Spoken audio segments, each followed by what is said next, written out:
Hello, everyone, and welcome to the Literacy View. This is a real honor speaking with you tonight. We have not only authors, but publishers of decodable books with us today. And you are going to hear about what makes a decodable really great. Judy and I talked about this, and we chose our friends here to come on because they have such interesting material to share with you. And we feel that teachers and administrators in particular need to know what it is they should be looking for. We also have a research article, a meta-analysis on decodables. And as you know, decodables can be controversial. And we want to talk about that as well. We want an honest conversation about who should be using them, when they should be using it, for how long, what age. All those things will be spoken about in tonight's episode. So let me introduce you to our panel. So we have Christina Rodriguez and Susan Light with Tumbleweed Publishing. And they are new on the scene. Judy and I met with them at Everyone Reading, and we loved what they had. We have Sue Manisculo. Am I saying that right? It's Marashulo. It's a hard one. Marishulo. Marashulo, yes. Oh my goodness. I'm so I know. sorry. Oh no, it's a very hard name. Don't worry about it. All right. And Sue has a series called Pat and Pals, and some really great materials that we're going to be talking about today. And last but not least, we have Hillary Fine, and she is with DK Learning, and she is representing phonic books. And I personally have used phonic books for a long time, and they are super. So everybody here has something great to offer, and we're going to be talking about how to choose a great decodable book. And of course, I have my wonderful co-host with me, Miss Judy Boxner, who just had a birthday. So happy birthday, Judy. All right, let's get started. Let's throw out a question for all of you. You are creators, you are publishers. What is it? I'll ask you 3 top things that you look for in a really good decodable book. And to be clear, decodable, we mean that either kids have already been taught the code and this is reinforcing the code, or the Decodable series is being used as the teaching tool, because some of the decodables do that as well. So I just wanted to clear up the meaning of what it is. So 3 things that you look for in a quality decodable book and something that you chose in your own. All right, let's start with Christina. Go ahead, Christina. That's super easy for me, Faith. Meaning, because we read for meaning. So meaning, vocabulary, that vocabulary and comprehension. So meaning, vocabulary, and comprehension are the pinnacles of what a decodable reader should emulate, in my opinion. So it's interesting. Most of the time, we always are talking about that word reading first, and your response didn't really have anything in it about word reading. So you keep that at the forefront, and then the words you try to make into decodable to fit that meaning. Is that correct? Yes, absolutely. So crafting that decodability, looking at those sound spelling relationships, those high frequency words, and what can we do? It's an art, creating a meaningful decodable reader is an art, but we can close a decodable reader and retell. We can paraphrase, we can act out, we can have literal and higher level comprehension strategies. But it is a challenge, especially when you're thinking about at the beginning of kindergarten or first grade, when you're contrived to those really tight sound spelling relationships. but it is doable. It is doable. And that really, for Susan and I and the rest of the Tumbleweed team, if you can't close that book and have a really meaningful conversation about it, then why did we just read it? Why did we read it? You know, we could just put sentences and a word on a page, right? And we could do blending lines, right? Which are also very valuable. But if we were reading a book from cover to cover, that meaning, the vocabulary, and the comprehension. So Susan Light, you work with Christina. Would you agree with this? Is there anything you could add? Yes, I agree with Christina, but I'd also add that they need to be engaging. You know, that is one of the things that we make sure that we have is that we have topics that are meaningful to the kids who are reading them, and it's something that they actually want to read. It's not, you know, like Christina said, it's not meaningless. It's something that's, you know, very interesting for them to read. So, and also, you know, they're able to see themselves in those books. I feel like that's very important as well. They need to be able to have that conversation, just like Christina said, after they read the book and connect themselves to it in some way. Sue M., what about you? Okay, I'm unmuted. Okay. Yeah, I agree with what Christina and Susan are saying about that comprehension piece, especially because it does have to portray a lot of meaning. I also like to have a lot of humor in my books. I want the kids to chuckle, enjoy it, you know, that enjoyable, engaging piece. Pretty much everything that you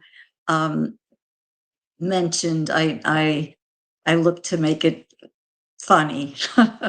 It's like, And I like that. you do. And we'll talk about the different characteristics about these books, because again, Judy and I we feel a cross section of different things that are very special and unique about each of these series.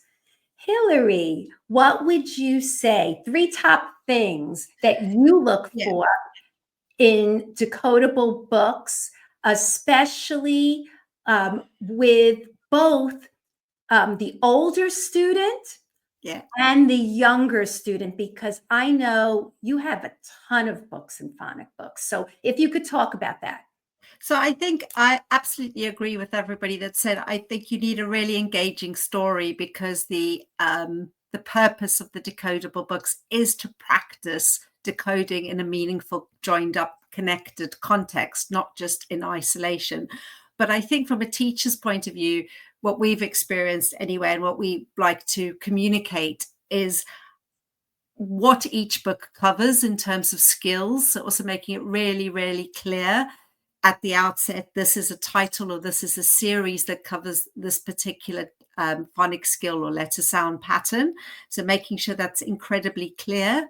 The other thing is that together that there's a progression that's systematic, a scope and sequence that's very knowable and clear as well. And also that there are minimal high frequency words. I think that's really important. And obviously that gets the high frequency words become the decodable words as you move up with older readers. So you have more words to play with and to tell your stories. But I think it is that engagement, which is really, really important. And it is, I would agree with Christina, that it's an art to get that kind of very systematic structure as well as the engagement together. And I think that's the same for the beginner readers and the older readers. But with the older readers, we're building up, we're putting more words on a page, we're involving them with more vocabulary. As you know, Faith, we go all the way up to books that essentially have left sort of decodability behind and are more focusing on suffixes and prefixes and morphology and spelling patterns, so that the teacher is working with that student who's a little bit behind and trying to catch up, is focusing on the skills that they are trying to close the gaps on. So I think that's really important, to be really clear to whoever's using it what those books cover, but also appealing with both the storyline as well as illustration to the students who are going to read it, so they want to read more. And I think on the comprehension piece as well, I think we all are aiming to cover all those areas of 5 areas of reading development, not just with the decodable books, but with the activities and instruction that surround them. So I think decodable books can be used and should be used as part of that broader piece. And I think for me, those 3 things that I'm looking for is how they fit in with that whole piece in terms of reading instruction. So Judy, you heard from our panel. What do you look for? So I know in my mind, when I pick up a book, I could also see immediately, oh, this is something that I would want in my collection. What are your thoughts? What do you look for? And what have you seen for yourself, both working with students one-on-one and as a coach in the schools? Just love to hear your thoughts about that. All right, so some of the top traits that I look for in a decodable, of course, it's meaning, but I really look at, like, what does the print look like? Is it easy for kids to track that print? And are the words big enough? Are they spaced well? How much attention is there towards the picture? Some decodables that I've been seeing strategically place the picture and the words on a different page so you could fold them and you could just see the words. I think part of really looking at the words and looking at the print in a more careful way, and sometimes thinking less about the pictures, is thanks to Faith. For initially, I was so attached to books that looked cute and pretty and inviting that you could snuggle with. And yes, that's all important. But, you know, working with so many kids that are learning to crack the code, my passion has changed, because I know how hard reading is for some kids and how it's hard to follow words. Like, you know, initially I had a lot of kids using Bob books, but then I was like, wow, these words are so tiny and you could barely see them. And a lot of kids even have vision issues. So you start to think about things in a different way. And I think also looking at, is it easy for kids to make connections from what they're learning in their phonics block and see those patterns in those books is so important to me. Like, can you see those vowel teams clearly? I write in decodables all the time. I write little symbols. I make briefs and macrons, and I circle vowel teams and I circle suffixes. Can I do that in the book? Are there copies that I could print out for the kids as well? And, you know, I want to also bring some attention to Sue's stuff, because you know, her stuff looks a little bit different than the traditional decodables. There are these graphic novels that, you know, I just learned about maybe a couple of years ago, and I absolutely fell in love because they help supplement the work that I do with the more, you know, traditional stuff like Christina's and Hillary's. And then I get to have these graphic novels. Okay, you read a couple of decodables that are exciting and a little bit more traditional. And now that you've had some practice, you could even look at a book that looks like a graphic novel. You feel like you're, you know, not a baby, and you're reading something that looks more like big kid, and you feel empowered. And the other thing that I like about, you know, some of the ones that are graphic novels is sometimes text could be very overwhelming to kids. There's so many words on the page and a kid can get overwhelmed. But isn't it a beautiful thing when you have some different options where there's less words? Okay, I read a meaningful sentence, and now there's something cool going on, like a picture that's interesting, that correlates, and it's a story, and I'm making meaning.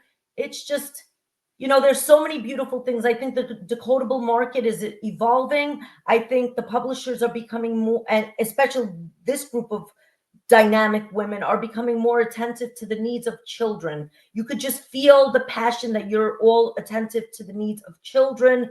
You do the work, you breathe the work. And, you know, it's a big difference when you're working with people that have been in the trenches, like Faith and I. You know, Faith and I are still in the trenches. I'm waking up tomorrow morning. You know that you guys have done the work. You've worked with kids, and that shines through in the decodables that I'm seeing from this dynamic group of women. So I know for myself, one thing I look for is cumulative work. And because these kids need the practice, I like when code comes back in the next book and it keeps building. and they get practice seeing that code again and again and again, but in a different story. And it could be different words. It doesn't have to be the same, but the same code that's being practiced, and it keeps building. So, and it goes up incrementally, not big jumps, but there are enough books that, you know, they're not making these huge jumps, that they could feel good reading it, because a lot of it is that motivation and confidence, and that it just makes these small incremental changes, and it's cumulative. So that's one of the things that I look for. And the other thing I look for is something that's not fussy. I don't like, you know, something that's so busy. Like a lot of the books that I like too are just black and white, and something that is simple, because I want the attention going to the print. I want the picture to be second to the words. And the pictures are important. I know illustrations are important for kids, but it's really important for me that the focus is on the written word. And we're going to talk about the difference that I see in the books, and how you have a different spin on it. All of these books have a different spin on it. So let's talk about that. What does, we're going to start with Hillary this time. What does phonic books do that you feel is a little bit different from what you've seen, or you feel it just does it really well, just from your own point of view, that you feel it's a standout compared to maybe some of the other things out there? So I would say, Faith, just to pick up on what you said about the accumulation, I think one of the things that phonic books takes great pains to do as well as possible is to, within a set, within a series, that the skills are repeated. So they are cumulative through the book. So say it's a set of 6 books. The skills that are introduced in book 1 are repeated in book 2, which may introduce a new skill or new letter sounds if it's at the beginning, and then by the end, we'll often have a book that covers kind of everything that we've built up to. In terms of the text on the page, our text is separated out from the images, often in a kind of a box at the bottom of the page. There's adequate spacing.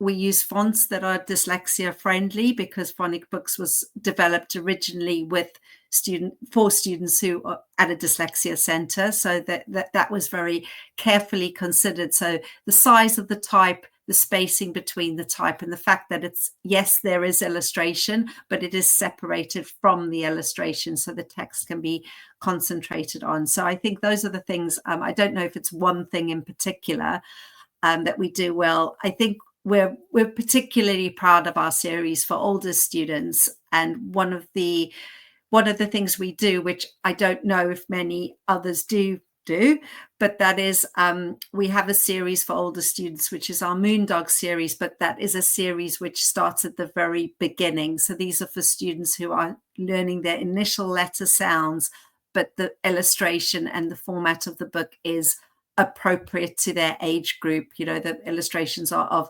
older children who are a little bit cool, rather than of we've got quite a few rabbits in our younger series. So that's the differentiation. And even the storylines, even though we're using really basic CVC words in that series, the storylines are for older children. So that's one thing I think we have that I don't know if is readily available from other publishers. Yeah, I love your books for older students, in particular, for struggling readers. I think they're so well done. And I also love your supplements, you know, the teacher supplemental materials. I really think that they're done so well. And a lot of times people frown upon worksheets, but they're not worksheets. They're fun activities and really well done. So I think that's something that's a real bonus that I've noticed. I agree with you, Faith. I've used the ones for the older students as well, and they've been a game changer, because a lot of kids especially in the balanced literacy days. It was so humiliating to get these books that looked like they were made for babies, and like it was embarrassing for kids. But your books just really stand out. They look inviting. They also, some of them have this graphic novel kind of feeling, and the characters look like incredibly modern and exciting, and the storylines are really great. And I love how a lot of the books, like they have that progression that you see the same character through a couple of the books, and the kids, like, they get hooked and they want to go home with that book and see what happens next. And you make something that could be so difficult for so many kids so accessible. So it's been a game changer for a lot of kids. I've even used them with middle school kids have unfortunately slipped through the system and have gotten to 6th and 7th grade and haven't fully cracked the code. And because of such high quality material, they're quickly able to accelerate, read something that's, you know, pretty complex, but also very strategic with the scope and sequence, and make progress at a much faster rate than a lot of other material that I've seen. So kudos for thinking about those older kids and the younger kids.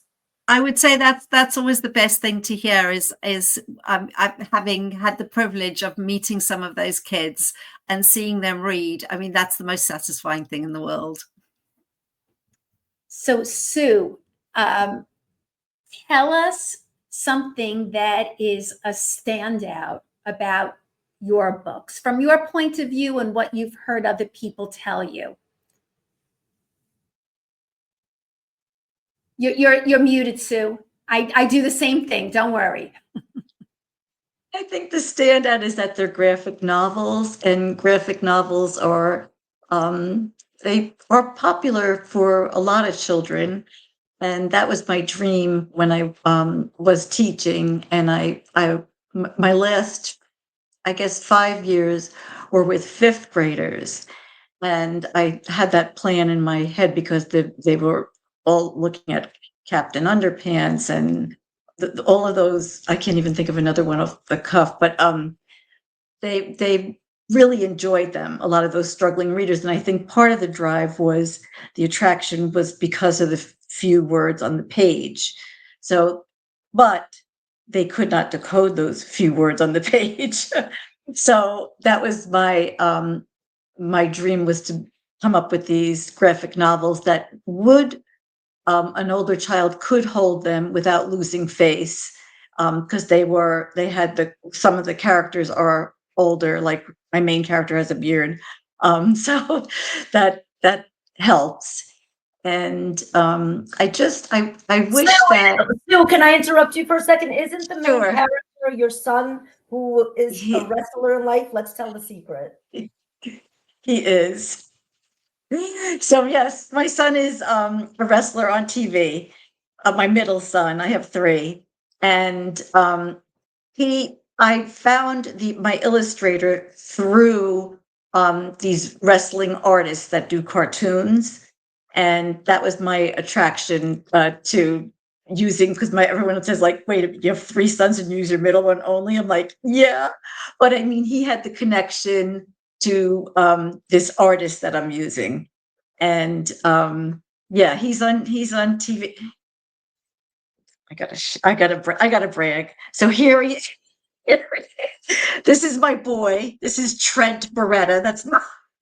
He's an action figure, my boy, and it's a lot of fun. I go on TV with him as well. He has me as a thank you for supporting that crazy career of his.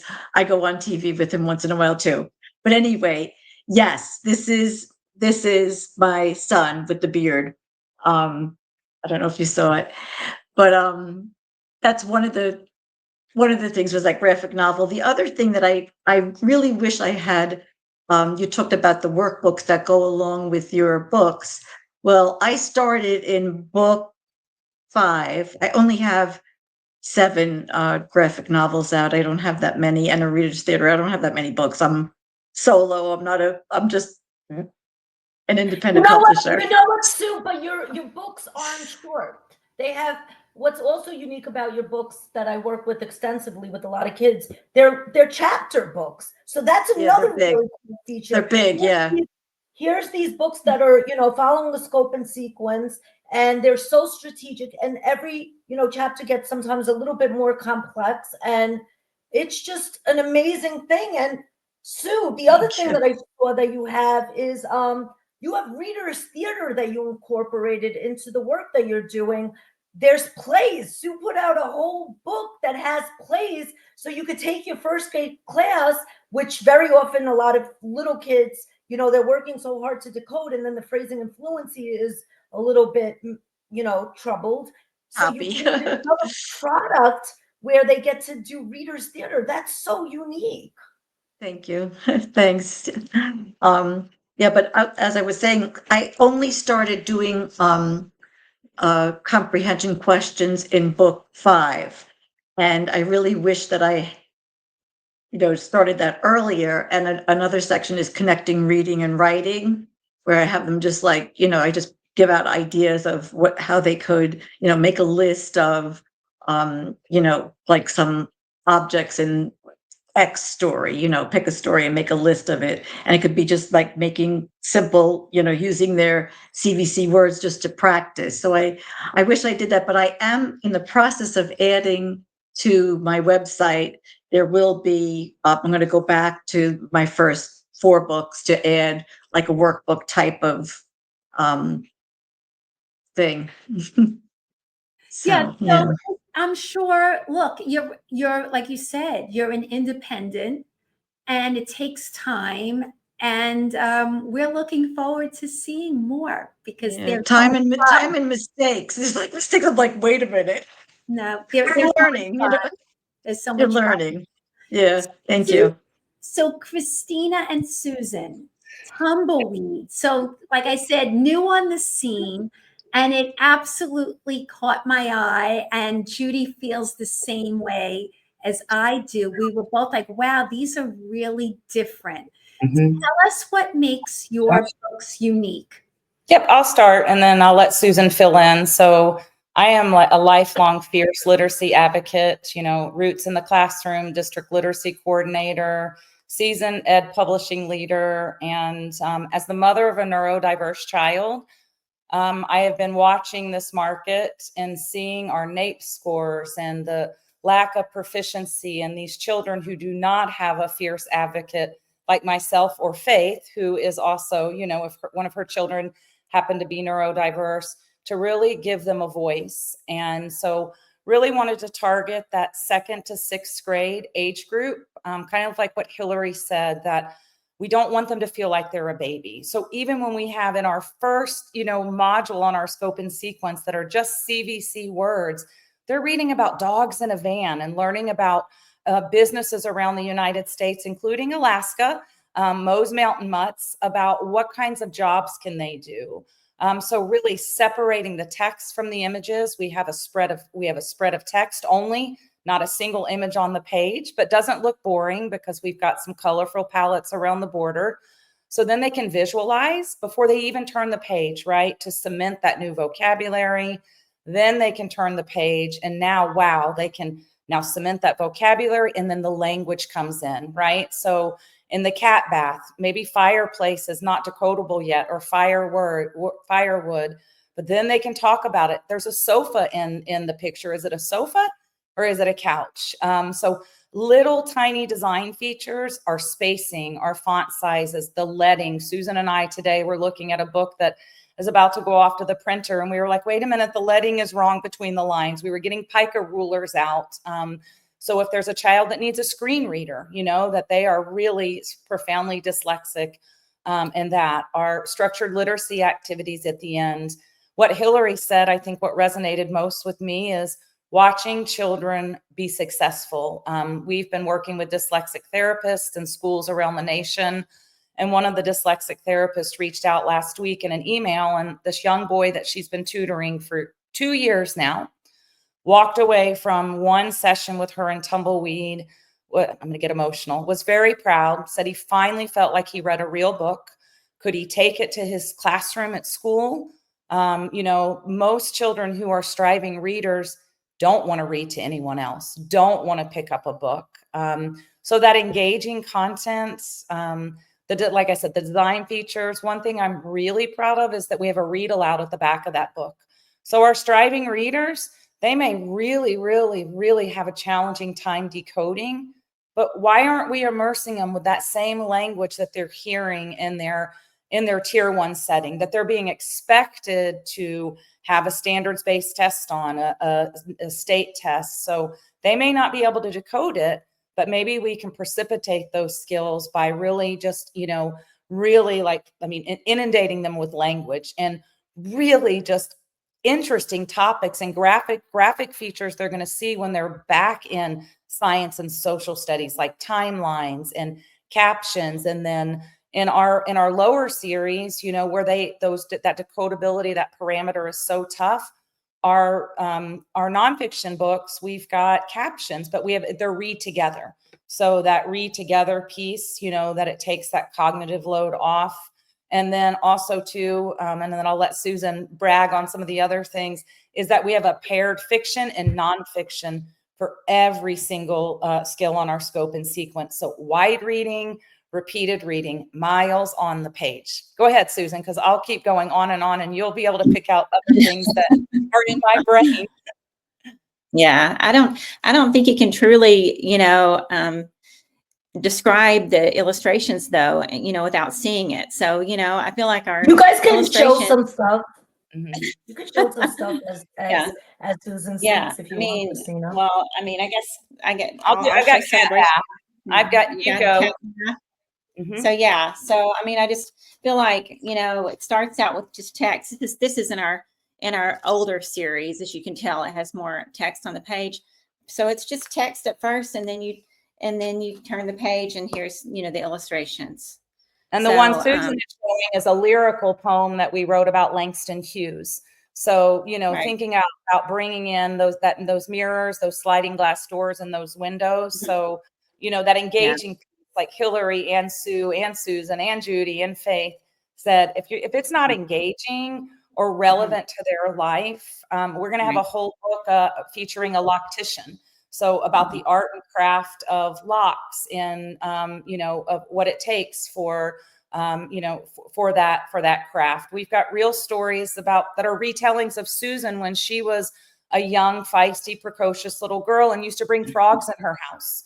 She used to bring frogs in her house, and her mother found one in a cookie drawer, and Susan wrote a whole decodable about it called Scram Frogs. So like funny things, there's another one where a little boy tries to glue a child to the seat. So all of those things.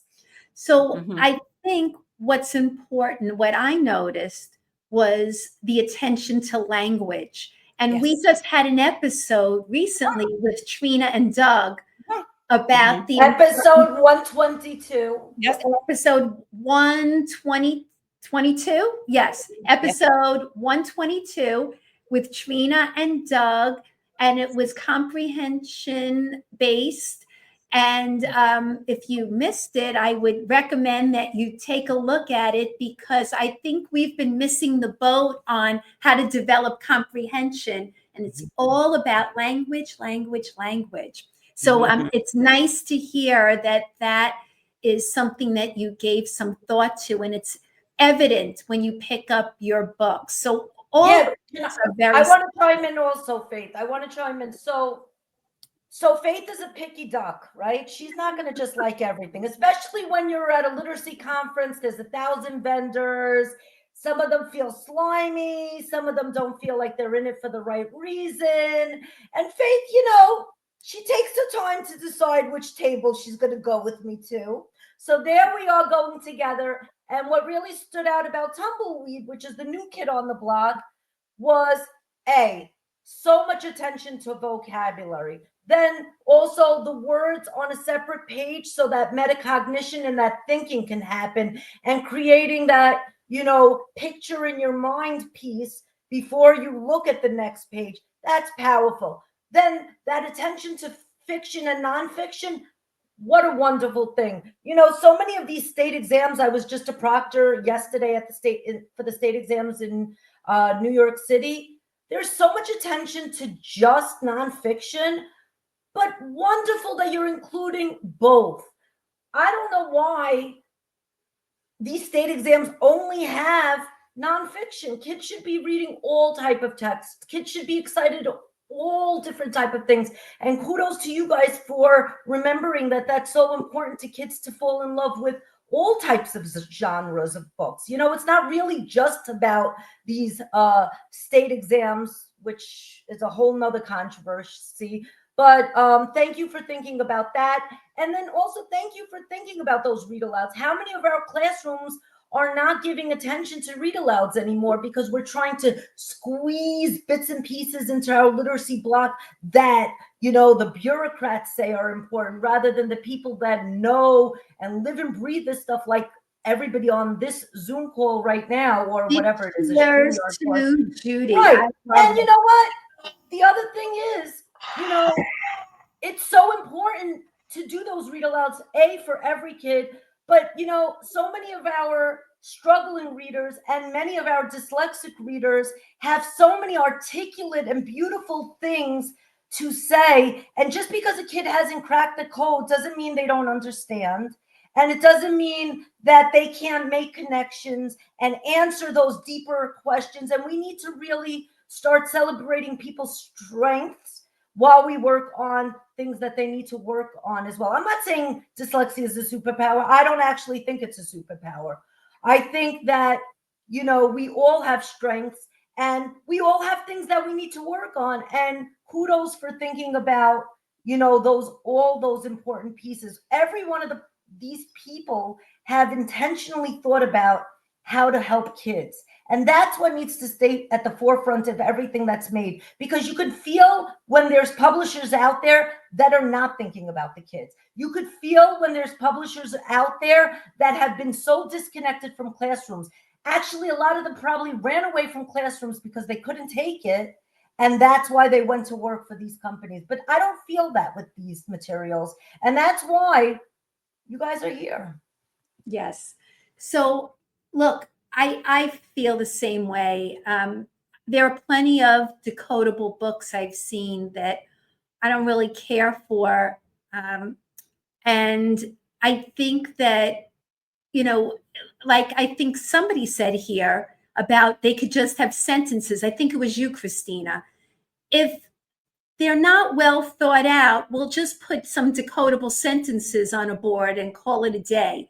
I like when there's a nice, well done book that kids are going to enjoy and they're building their code knowledge. So let's get to the article now. So, Dun, dun, dun. yes. Yep. So now that we talked about all the great features, the article was called "The Use of Decodable Texts in the Teaching of Reading in Children Without Reading Disabilities, a meta-analysis." And that part is very important, without reading disabilities. And ultimately, what this meta-analysis said was that, you know, little to moderate gains for children using decodables without reading disabilities. But, you know, they also said that there have been very few studies and actual samples.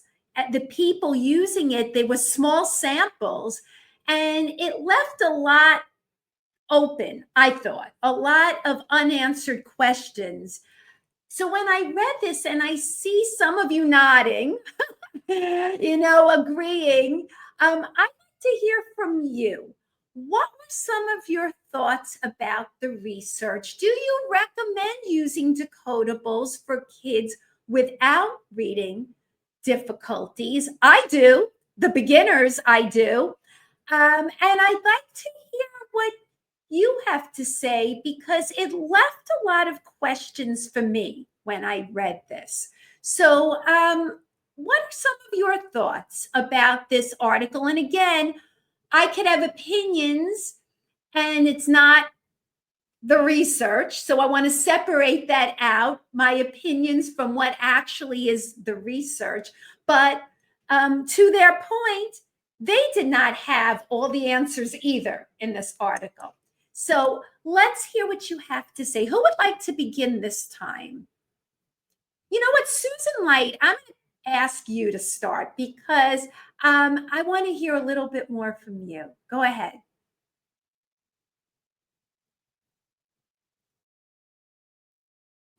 Susan? I think she's frozen. I think her Wi-Fi is. Oh, all right. Then I can't start with Susan.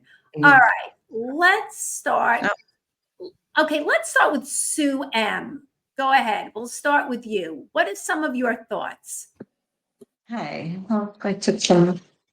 Let me go back to my papers. Well, the fact that, oh, okay, never mind. The fact that these studies were so small and there was a couple of questions that they said, like they suggested perhaps a longitudinal study would be beneficial to really follow these kids that start with decodables, even though they don't have these reading disabilities, to see where they wind up in years to come.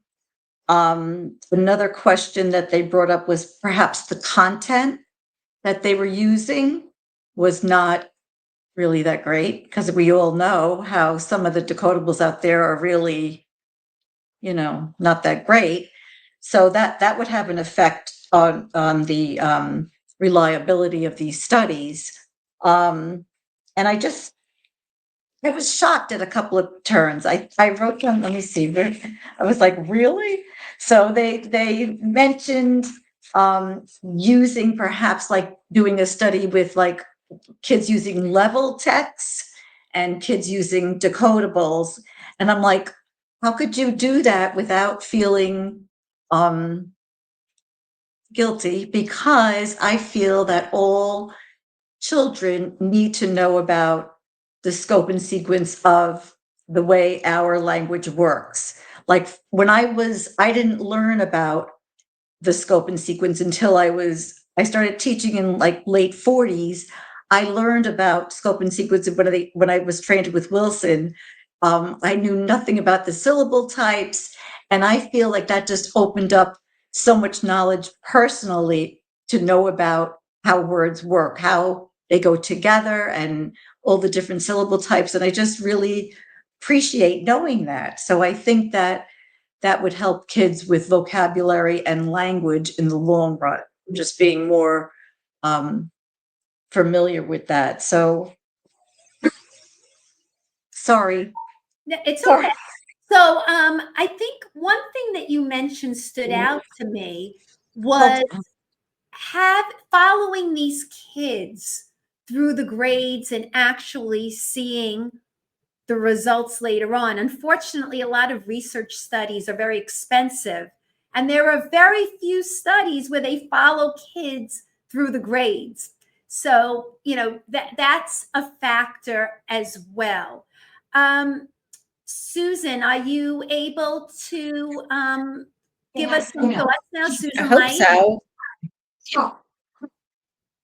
Matthew, please watch the dogs. That's hilarious. Oh, I didn't mute. Oh. You know what? You're a funny lady, Sue, and that's why your book's so funny. You're so down to earth, hilarious, and just perfect, just the way you are. I love that. It's okay. It's all right. People have dogs. Publishers have dogs. Authors have dogs. What are your thoughts about what you read?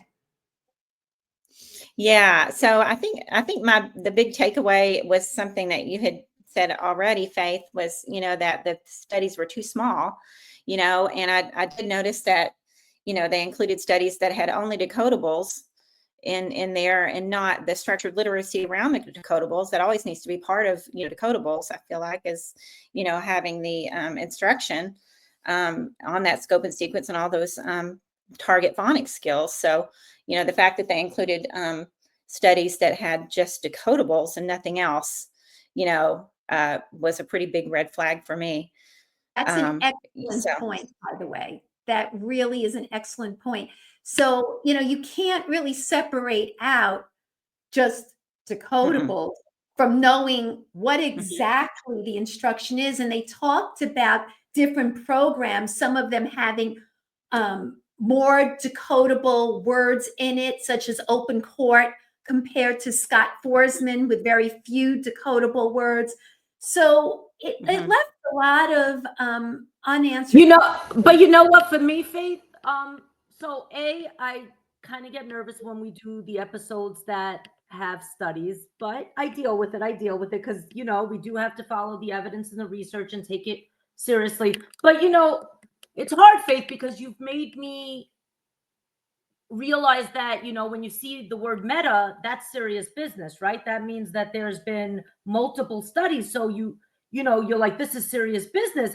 And then sometimes when you're reading it, you see something like, you're like, oh my God, I don't know if I agree with it, but I've been trained to kind of think, okay, I have to agree with it. But yet I know, based on what I'm doing in the classroom, that, decodables are such an important part of the reading process for so many of my students. And, I think the article, from what I saw, said that, that they're important, but, that there's not that much conclusive evidence to support that. So that's really hard, because you know how much they're making an impact on the work in the classrooms. You know how helpful. I didn't use them many years ago. I've been using Decodables now for 8 or 9 years, and I know that they're a game changer. But something's saying in this article, not as much as you think. But then I try to always see the positive in whatever I'm reading as well. I do think it did bring up an important point that they're not the only type of text that we should be using with kids. And that's something that I do think that we need to keep in mind, especially in the classroom, which I'm there every single day still, year 28. Kids do sometimes need to move, especially when they do not have bad habits where they're guessing words and they're really strategic and they're really sliding through those words at point of difficulty. I do think they need to be exposed to, less controlled language, and it might help accelerate the reading process. I think it's almost like a fine dance that you have to do to know when they're ready to transition, when you feel confident. And sometimes you transition and you need to take a step back. So I think that was a positive that I saw. But Faith and Hillary and Christina, can you calm me down, because there was some parts of this study that made me very uncomfortable, and I just want to say one thing, Judy. I don't say that you have to go along with a meta-analysis. You still are doing the work, the practical work. I have my own feelings about this, but when it is a meta-analysis, all I'm saying is they're making judgments based on a number of studies. So it is something that is worth looking at and worth diving into, as opposed to just saying, oh, it's one study. I know, but Faith, I don't feel like I'm an expert to do that. As somebody who's still a classroom practitioner, how do I deal with this information? It's overwhelming and confusing and scary. And how do I come to a more informed conclusion? Do I always have to text Nate Joseph and message him at night and bother him? I think he's taking care of his baby now. He is. Don't bother. I like what Sue said about at the very beginning of saying, number one, the sample size. Faith, you pointed that out, but also went to the quality, right? So were they reading pig is in a bin, pig is on the bin, pig is off the bin, like that, compared to one of Sue's texts or one of Hillary's texts or one of Tumbleweed's texts? I also, for me, which is really powerful, was right before the conclusion, and I will read it. Policymakers should also invest in teacher training and professional development to ensure that educators have the skills and knowledge to implement effective reading instruction with a variety of resource-supported materials, including the use of decodable text. So you could give a child or a teacher Hillary's awesome quality decodables, Sue's amazing decodables, Tumbleweed's decodables, and if that educator doesn't know what to do with it, how is the child going to know what to do with it if the teacher cannot effectively implement that instruction and know when to scaffold, know when to pull back?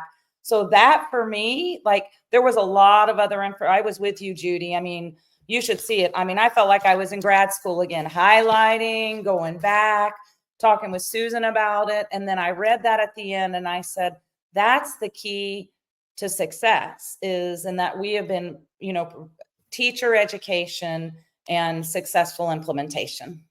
And I agree with you. And I'm glad you pointed that out because anybody listening to the Literacy View knows all we do is talk about teacher knowledge and professional development. And you can't just dump a program in someone's lap and say, here, it's all about implementation. Hillary, tell us. Yeah, I see you writing diligently. Yeah, no, I was just writing down two comments actually, which was the first was, and I think it's just picking up on what Christina said about development, is somewhere in the conclusion. They talk about that there was a small to moderate effect, which is what I think is making Judy go. But what they say is it needs to be combined with instructional methods and strategies for greater impact on reading skills. So if the decodable books, and we're unclear, as you say, some studies, did they just throw decodable books at them and hope for the best? Or, what was the nature of the use of decodable books? But they seem to imply themselves that as if they were combined with other instructional methods, the results would be stronger. So that's cause for more studies to be done that hopefully will be more impactful. And then the other point, I just was looking at the very, very dense table, that even though there are only a few studies that were used in the meta-analysis, the ones that are longer have a better effect size. So we're already kind of looking at the ones that are 1 year and 2 year that already, and I know the numbers are small, but they are already better than the numbers for 15 weeks. And it just reminds me of the fact that one of the only longitudinal studies done that I know of that was really small, which was done over 7 years, which Sue might consider unethical because they did have a structured literacy group, a balanced literacy group, and I think they had 3 groups. And I think the third group, they just let the teachers do whatever they normally did. And the structured literacy over 7 years had far better outcomes. And that was a study conducted in, I think, the late 1990s in Scotland, in a very impoverished district. And they did this randomized controlled study of, it was only 300 children, but they did show that after 7 years, those who had a structured literacy approach had far better outcomes. But it's the only study I know of that has been over a longer period of time. And I think we do need more of them. But I also appreciate the ethics of those sorts of studies. There might be other ways of doing it. All good points, all great points, as a matter of fact. And thank you for bringing that up. When I read this, all I kept thinking was, someone's going to take this study and say, see, this is why decodables shouldn't be used for X group or too long, or, they'll have a million things that they'll say because they're only going to be looking at what they want to see. They'll be very selective and pull out what they want to see. And that's been the problem. And this is why I thought it was important to talk about this, because often people will see something and just jump on the conclusion and say small to moderate effects, the end, and not really get into it at all and not see the finer details about it. So I did think that was important to bring up as well. So as far as kids without learning disabilities, for that kid in a mainstream classroom, we don't expect them to be in decodables beyond K and 1, maybe 2, at the beginning of 2, perhaps, depending upon the pace at which the class, the school. I don't have my cheers button. I think that I forgot to put in the batteries. It's been a month since the World Literacy Summit when I took out the batteries because my BS buttons were making noise in my luggage while I was traveling, at the airport. BS, BS, BS, cheers, BS, BS. But I think that's so important what you just said again, Faith, that knowing when to, transition kids. I think there is a danger, though. I think some teachers, I'm going to say something a little controversial, some teachers are overly attached to decodables and not understanding that we need to transition kids into less controlled text. I'm seeing that a little bit in the field. And I'm seeing some administrators, if I have to be honest, in the field as well, and talking to people nationwide that are overly attached. Can we all talk about that for a second? Because I do think that that's so important, because like I see a lot of principals are jumping on the bandwagon. We need to get to decodables. We need to get to decodables. We need to get to decodables. We need to get to decodables. But let's talk about really clearly for our listeners today, many of who are in the field, many of the people that are, decision makers. Let's just talk about that point, that transition point a little bit. Because it might not only be in second grade, like Hillary knows there's older kids too. I think that's a very good point. So that's kind of where I was going. For whom, for how long? These are questions that people have. Now, we had Wiley Blevins on, and, he was adamant that he was on with Tiffany. That's right. And that there's a place for them, but we shouldn't just give them a straight diet of decodables. And this article, to its credit, was saying the same thing. I just think that we never get these clear messages. And I know, obviously, it all depends. And that isn't really the answer that people want. But there is truth to that as well. Well, it depends. And how do we know when to move kids? Do we do it simultaneously? Are they getting decodables and are they getting authentic books? Are they book shopping? At the same time as decodables? Are we ending decodables and starting authentic books? So there's a lot of controversy out there. And yet people know, I think, finally, that it is important. I don't think that we have as many people out there now saying no to them. I think the question is how to use them appropriately, which goes back to teacher knowledge, as Christina was saying. So let's talk a little bit about that. What are some of your thoughts about for whom, for how long? I'm going to start this time. Hillary, give it a go. Tell us what you think. Well, I'm going to try to be succinct this time, Faith, but I think the goal of teaching children to decode, the goal of teaching them the letter sounds, combinations and the vowel spellings, is to make them fluent. And once they start to become fluent, they can read books.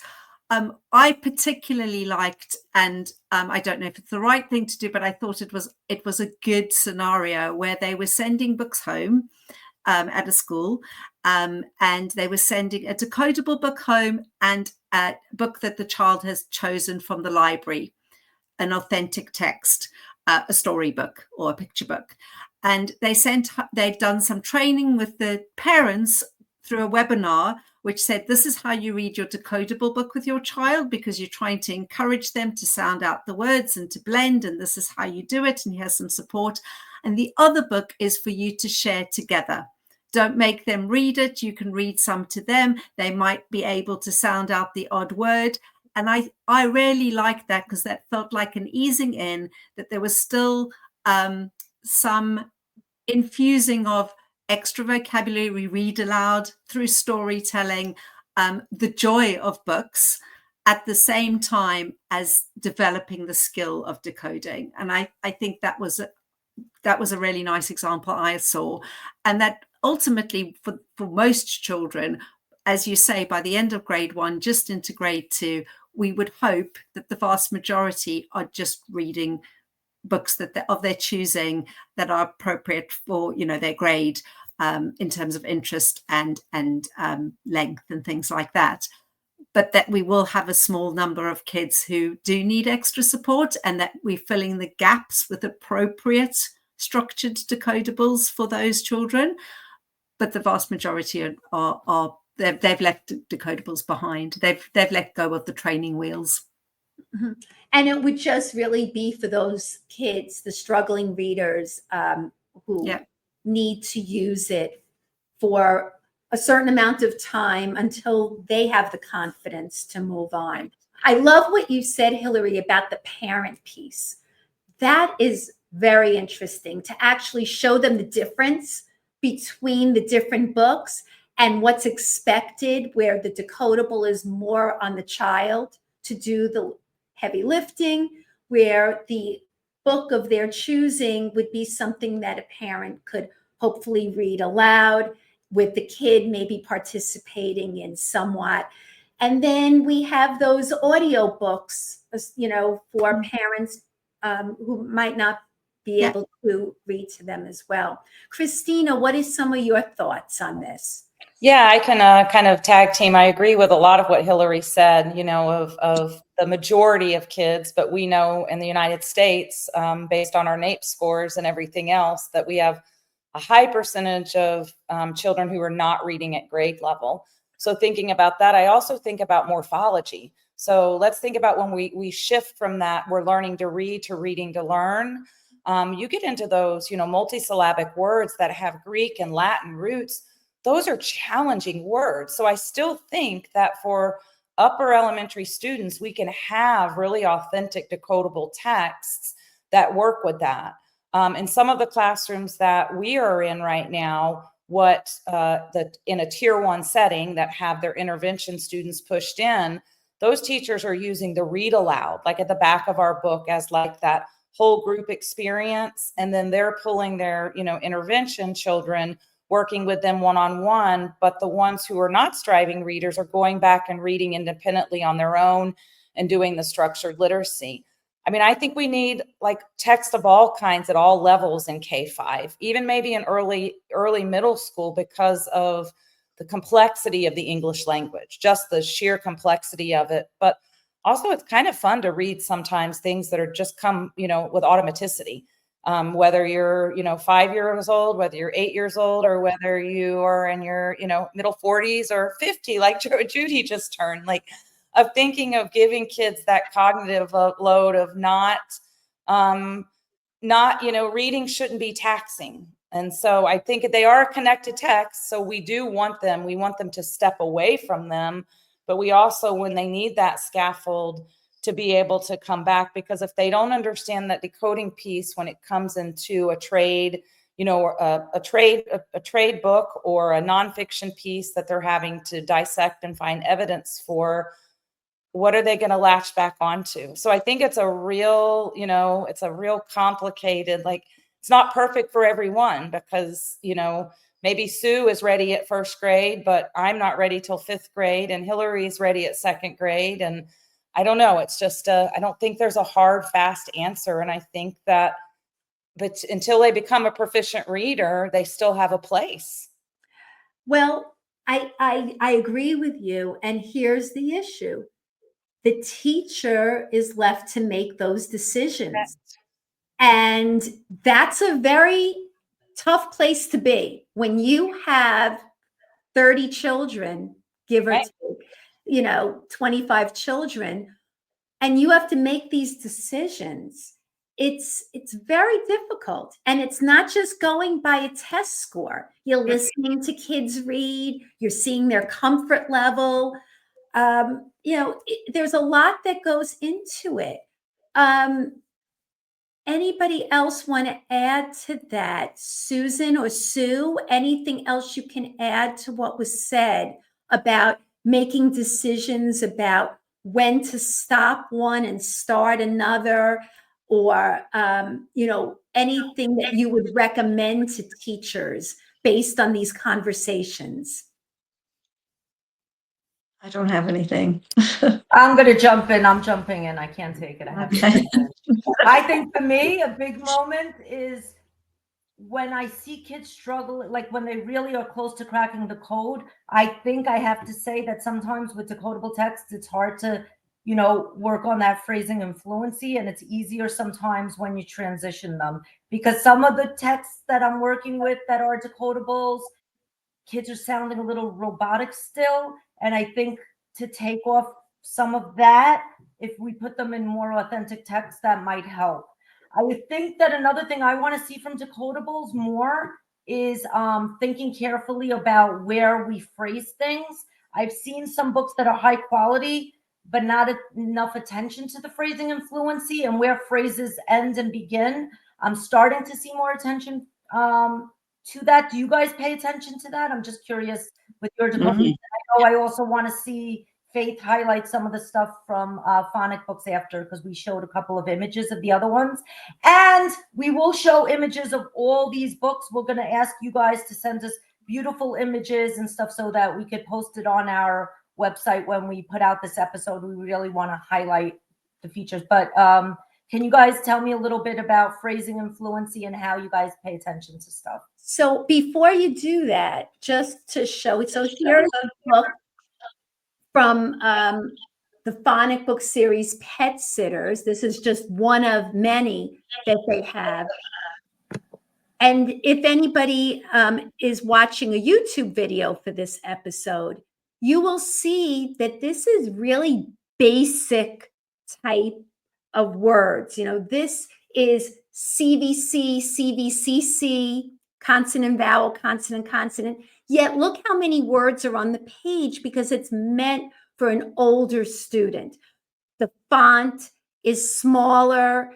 The pictures are scenes with older kids. So you can see that it doesn't have to be a baby book. And that's what I think is very important here, to take a look that if you're working with an older kid, that you don't want to embarrass them. You want them to feel like they can engage in a book that is interesting for them, even if the words that are on the page are beginner words. So I think that's important. And this was Get Fit. And you could even see CVC, Get Fit.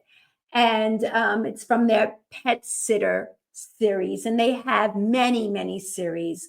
But getting back to your point, Judy, with what you said about switching to an authentic book, that it's very robotic with a decodable.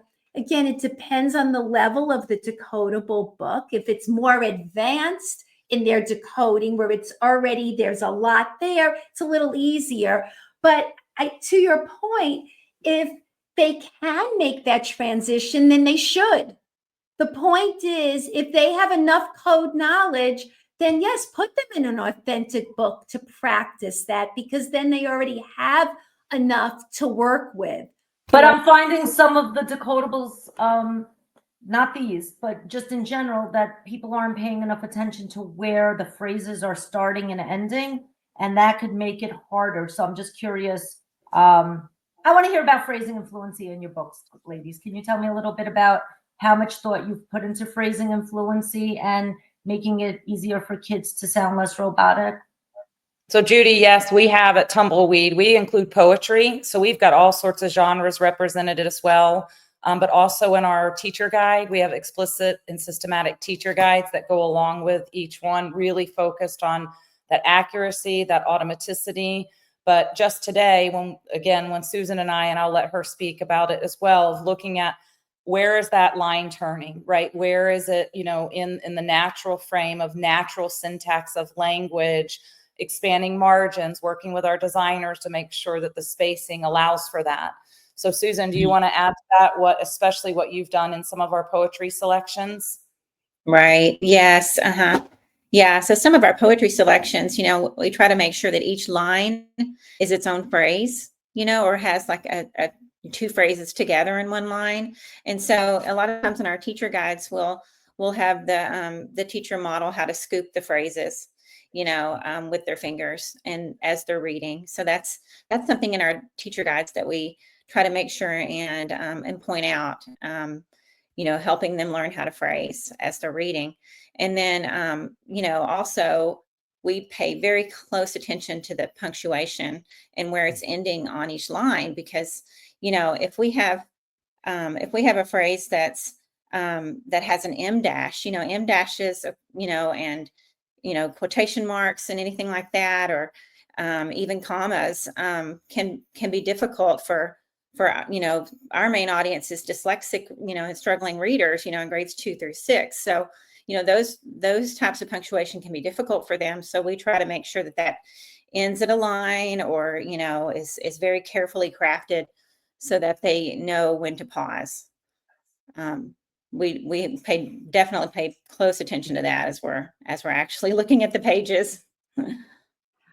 Yeah. So, I mean, I think that's important, but at the same time, this is my 2 cents.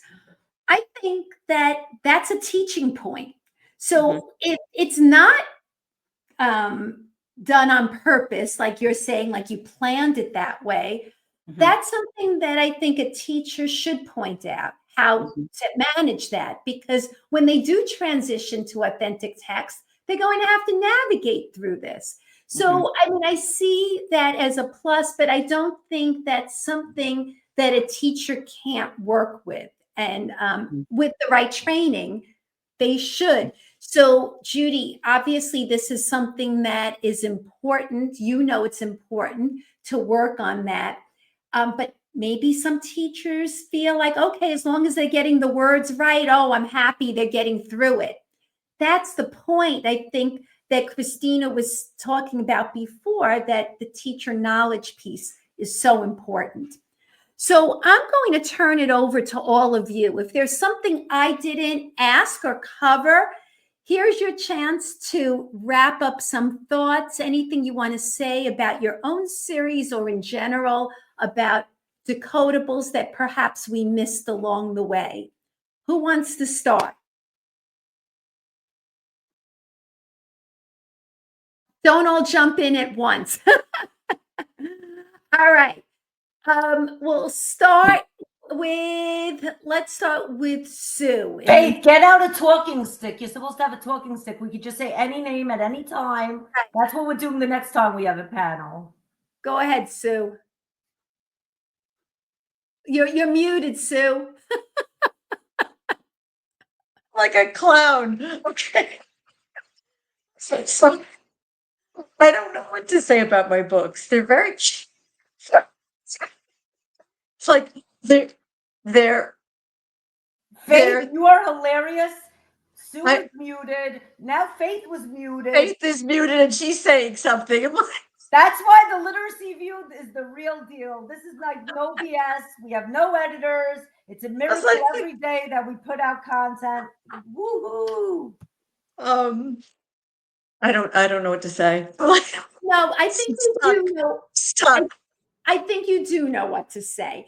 Just it doesn't have to be something specific about your own books, but let's just wind up. Is there something that you feel that you've noticed, or something that people said to you that stands out that you want to get across to the audience about Decodables? Doesn't have to be specifically about your own series. Right.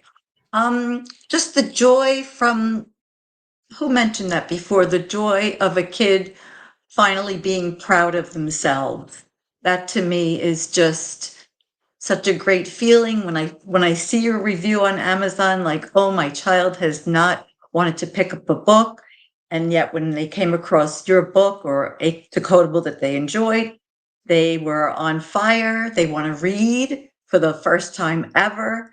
That kind of a thing is just so powerful. One kid, one of my books is 116 pages, and they shared a video with me with the child saying, "Daddy, look, in just a few days, I'm on page 100." And that just I was just like, I get it.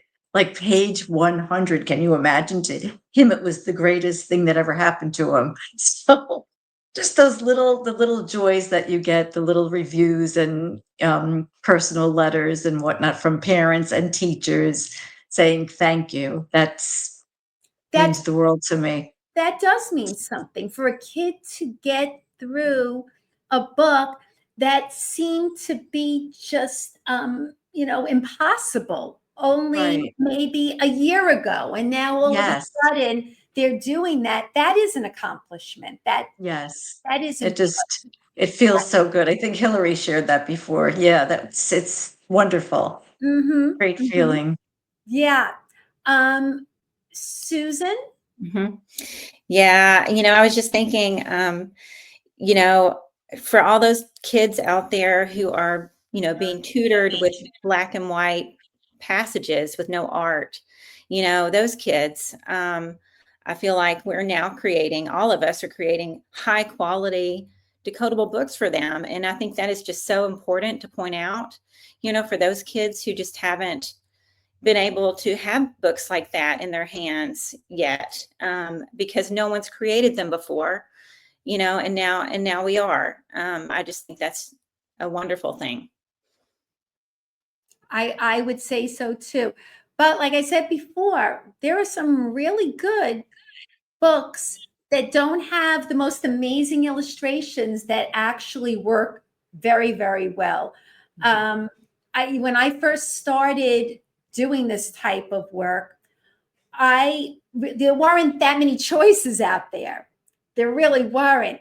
And one of the more successful ones I used was primary phonics, and I shared that with Judy. Another one that I love are the IC Sam books, which would be called Piper books in the UK, and that has years of research behind it. So, but now how lucky are we that there are choices out there?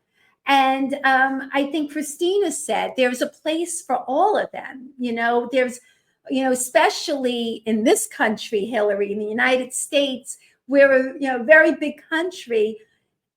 There's no end to what's available, really. It's just wonderful that there are so many choices. Christina, anything you want to add that we didn't cover?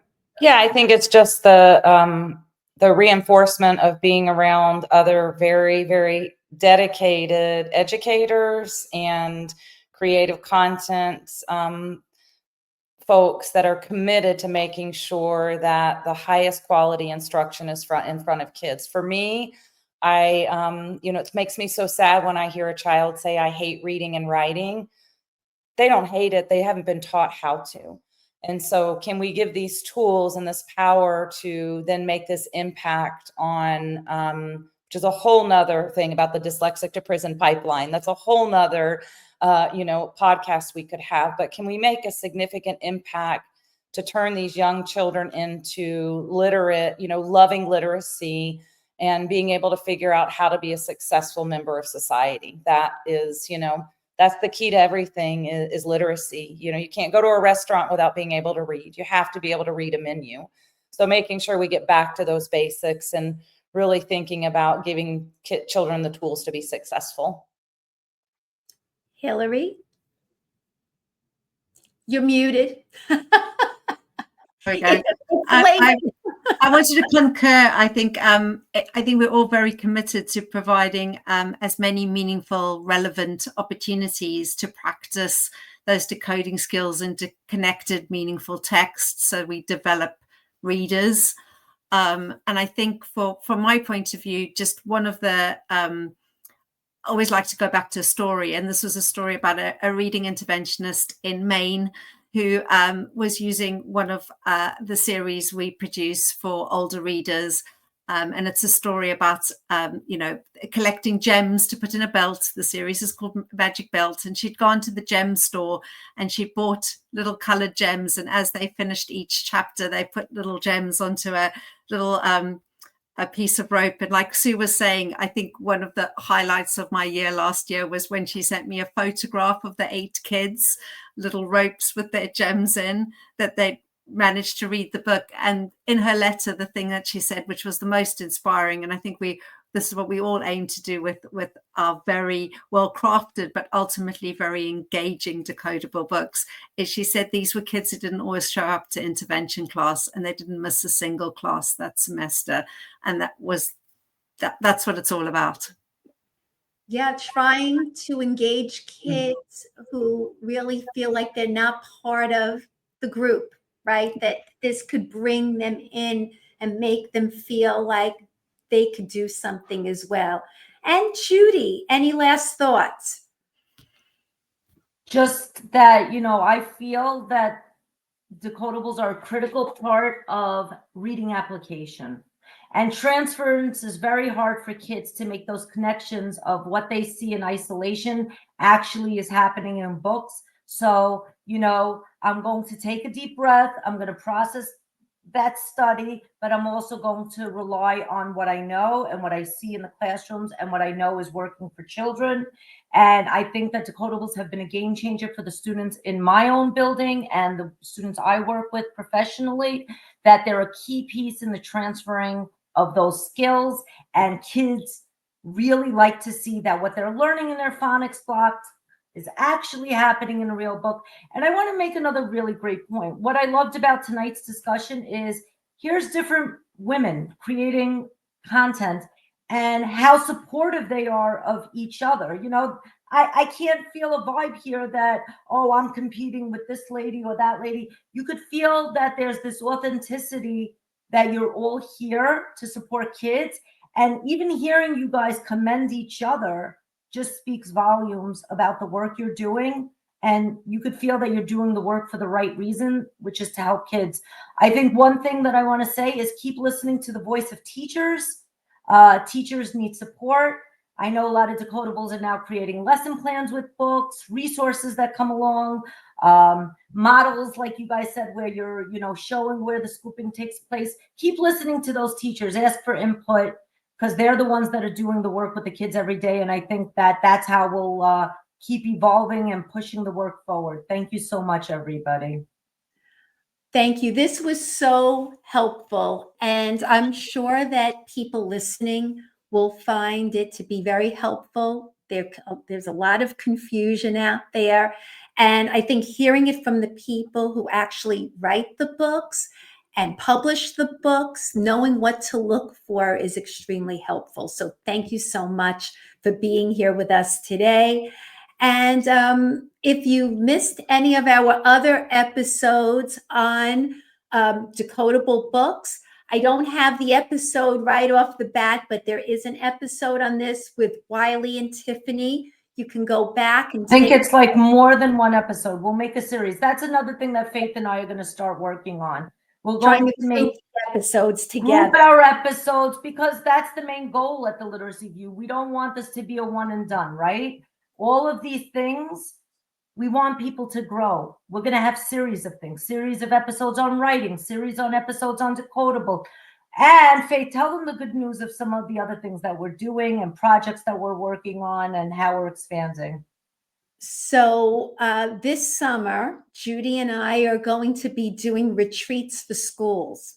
So if you are an administrator and you would like to get in touch with us, I promise you, there's nothing boring about us. We will make it a good time. We'll have a great time learning, having fun, doing fun activities, and it will be the best professional development you've ever attended. So get in touch with us. Our information is on our website, theliteracyview.com, and we're always open to hearing what you have to say. So we're doing tons of professional development, retreats, PD that looks like nobody else's PD. We'll fly to you. We're going to get on a plane, virtual. There's no limits. And we'll make sure that there's no BS. And we have tons of your Faith. How much experience do we have between the two of you? I have 28. You have how many? Don't talk about it. So listen, close to 100. Not there yet, but soon we'll get there. Anyway, we love all of you. Ladies, thank you for a dynamic night. And we're hopefully changing lives one view at a time. Thank you. Thank you. Thank Thank you so you. much.